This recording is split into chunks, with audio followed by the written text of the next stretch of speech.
தமிழ்நாடு முழுவதும் உணவு ஹோட்டல்களை விற்கக்கூடிய உணவுப் பொருட்களுடைய விலை வந்து குறையல. ஆனால் சிலிண்டர் விலை வந்து இன்றைக்கி வந்து 177 ரூபா அரசாங்கம் வந்து குறைச்சிருக்காங்க. ஆனால் தமிழகம் முழுவதும் இருக்கக்கூடிய உணவகங்கள் என்ன சொல்கிறாங்கன்னா, பெட்ரோல் விலை கூடிருச்சு, டீசல் விலை கூடிருச்சு, அதே மாதிரி பால் விலை கூடிருச்சுன்னு இட்லி விலை, தோசை விலை, அதே மாதிரி உணவு விலையில் பூரா கூட்டிடுறாங்க. கூட்டின விலையை குறைக்க மாட்டேங்கிறாங்க. இதில் தமிழக அரசு உடனடியாக தலையிட்டு உணவு விலையை குறைக்க சொல்லணும்.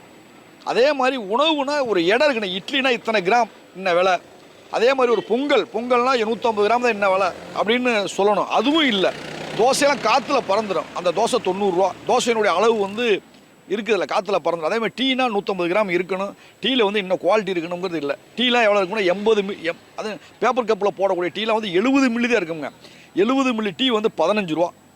கிராமங்களில் தான் 10 ரூபா 12 ரூபாய் கொடுக்குறாங்க. அதனால் தமிழக அரசு உடனடியாக, தமிழக வெற்றிக் கழக அரசு உடனடியாக தலையிட்டு உணவகங்களில் விலையை குறைக்க வேண்டும் என பொதுமக்கள் சார்பாக கேட்டுக்கொள்கிறோம். நன்றி, வணக்கம். இது வந்து தமிழக வெற்றிக் கழகம் வந்து இறக்கும்போது அதே மாதிரி டீ 12 ரூபானா 12 ரூபாய்க்கு இருந்து 10 ரூபாய்க்கு கொண்டு வரணும். சீனி விலை ஏறிச்சுன்னா சீனி விலை ஏற்றிக்க, சிலிண்டர் விலை ஏறிச்சு சிலிண்டர் டீ காபிக்கு ஏற்றிக்க. அது இறங்கும்போது அதை இறக்கி கொண்டு வந்துடு. மக்களுக்கு பயனடைகிற மாதிரி எல்லாம் செய்யுங்க. இது வரையும் இல்லை. 12 ரூபாய்க்கு டீ வந்துச்சு, இப்போ 5 ரூபாய்க்கு வந்துருச்சு. சிலிண்டர் விலை ஏற்றினாங்க, இப்போ சிலிண்டருக்கு கொஞ்சம் கம்மியாக இருக்குது. அதை கொஞ்சம் இறக்கணும். மக்களுக்கு பயனடைகிற மாதிரி எல்லாரும் செய்யுங்க. பாதிக்கப்படுவாங்கள்ல. 3 ரூபானாலும் ஒரு நாளைக்கு 5 டீ குடித்தா 5 ரூபா செலவாகுதுல்ல. பொதுமக்கள் பாதிக்க தானே விடுவாங்க. அந்த மாதிரி கொண்டு வரணும். அப்படி யாரும் இது வரைக்கும் ஏற்றின ஒரு பொருளோட விலையை குறைச்சதில்லை. ஒரு இப்போ சிலிண்டரோ ஏதோ பால் ஏதோ கூடினாலும் உடனே ஏற்றிடுறாங்க எல்லாம், எந்த கடையுமே. ஆனால் வந்து அதே மாதிரி கம்மியாகும்போது இவங்க கம்மி பண்ணுறது கிடையாது. ஏற்றும்போது மட்டும் ஏற்றிடுறாங்க. அதே மாதிரி அதாவது கடையில் எந்த பொருள் வாங்கினாலும் விலையை ஏற்றிடுறாங்க. அதாவது கேட்டால் சிலிண்டர் விலை ஜாஸ்தி ஆயிடுச்சு அப்படிங்கிறாங்க. ஆனால் வந்து அதே இறங்கும்போது இறக்குறது கிடையாது.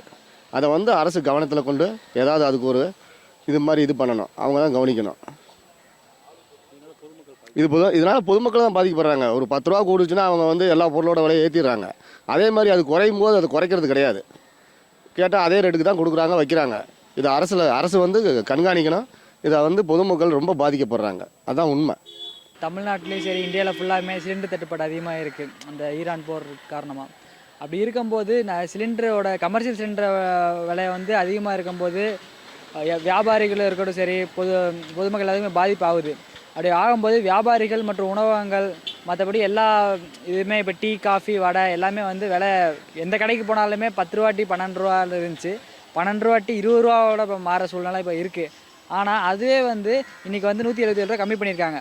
அப்படி கம்மி பண்ணியிருக்கேங்கிற போது அந்த விலை வந்து இறங்காது. ஏன்னா எப்போவுமே இப்போ எந்த பெட்ரோல், டீசல், சிலிண்டர் எதுவுமே விலை வந்து அதிகமாகும் போது, தட்டுப்பாடு அதிகமாகும் போது விலை அதிகமாகுது. ஆனால் தட்டுப்பாடு குறைவாகி உலகளவில் குறைவாகும் போது அது வந்து குறைவாக மாட்டேன், அதே நிலையில் தான் இருக்குது. அது ஏன் தெரியல.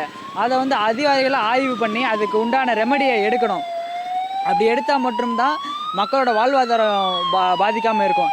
இப்போ ஒரு எக்ஸாம்பிளுக்கு பார்த்தீங்கன்னா, இப்போ சிலிண்டரோட விலை 2000 ரூபா, கமர்ஷியல் சிலிண்டர் 2000 ரூபா 3000 விற்கிது. நான் இப்போ விற்கும்போது ஒரு வடை வந்து 10 ரூபா 5 ரூபாய்க்கு விற்கிறாங்க.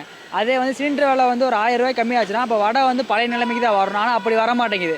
15 ரூபா 20 ரூபா இருந்தால் அதுக்கு அடுத்தபடியாக தான் போகுதே தவிர குறைய மாட்டேங்குது. அதை வந்து அதிகாரிகள் ஆய்வு பண்ணணும். இப்போ ஓரளவுக்கு 160 நம்ம குறைச்சிருக்காங்க போல இருக்குது. இன்னும் கொஞ்சம் படிப்படியாக குறைச்சா பரவாயில்ல. ஆனால் இருக்கிற அளவுக்கு குறைய இவங்களும் விலைகளை குறைச்சாங்கன்னா அந்த அளவுக்கு பொதுமக்கள் பாதிப்பு இல்லாமல் இருக்கும். அதே கண்டிஷனை முடிஞ்ச அளவுக்கு அவங்க பொதுமக்களுக்கு பாதிக்கக்கூடாது, சிலிண்டருக்கு இது ஆகக்கூடாது. கரெக்டாக கொண்டு வந்தாங்கன்னா அதை ஏற்றுக்கலாம். இதுக்கு என்னத்தை செய்கிறது? அவங்க கவர்மெண்ட் பார்த்து அனுசரித்து கொடுக்கணும், பொதுமக்களுக்கு அனுசரித்து போகணும். இங்கே கடைக்காரங்க அந்த விலையை ஏற்றக்கு தகுந்த மாதிரி இறக்க தகுந்த மாதிரி இறக்கி கொடுக்கணும். அவ்வளோதான்.